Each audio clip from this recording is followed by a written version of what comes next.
voice of the salaried cicerone. "Ancient Audiobook, date of the 6th century, time of King Arthur and the Round Table, said to have belonged to the knight Sir Sagramore le Desirous. Observe the round hole through the chainmail in the left breast. Can't be accounted for. Supposed to have been done with a bullet since invention of firearms, perhaps maliciously by Cromwell's soldiers." My acquaintance smiled.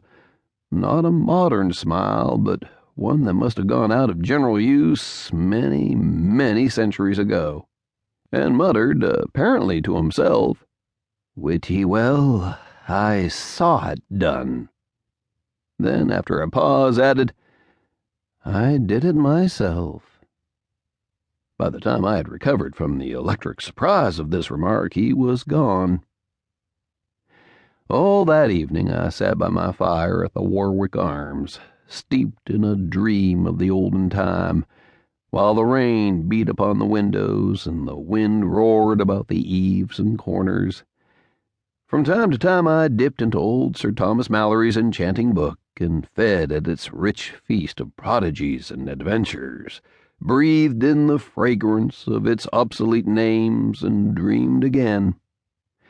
Midnight being come at length, I read another tale, for a nightcap, this which here follows, to wit, How Sir Launcelot slew 2 giants and made a castle free.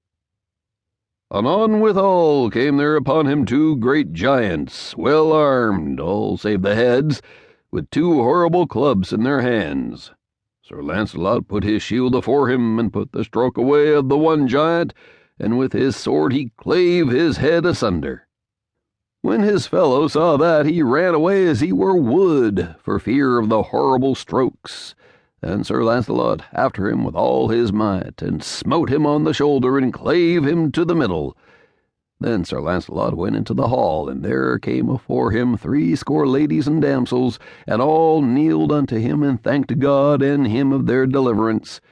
"For, sir," said they, "the most part of us have been here this 7 year their prisoners, and we have worked all manner of silk works for our meat, and we are all great gentlewomen born, and blessed be the time, night, that ever thou wert born, for thou hast done the most worship that ever did knight in the world. That will we bear record, and we all pray for you to tell us your name, that we may tell our friends who delivered us out of prison." "Fair damsels," he said, "my name is Sir Launcelot du Lake."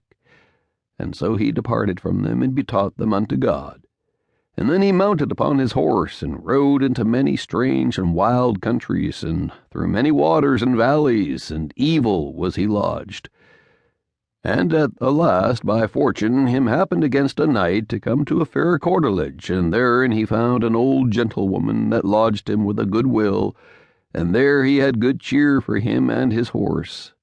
And when time was, his host brought him into a fair garret over the gate to his bed.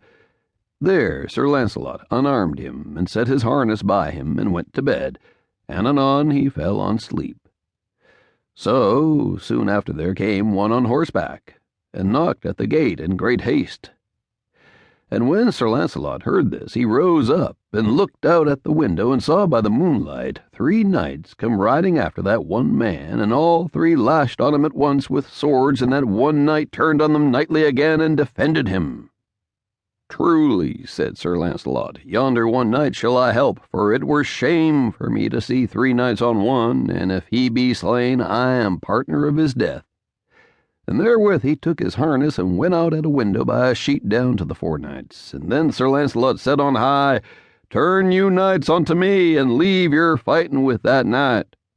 And then they all 3 left Sir Kay, and turned unto Sir Launcelot, and there began great battle, for they alight all 3, and strake many strokes at Sir Launcelot, and assailed him on every side. Then Sir Kay dressed him for to have hope in Sir Launcelot. "Nay, sir," said he, "I will none of your help. Therefore, as ye will have my help, let me alone with them." Sir Kay, for the pleasure of the knight, suffered him for to do his will, and so stood aside. And then anon within 6 strokes Sir Launcelot had stricken them to the earth.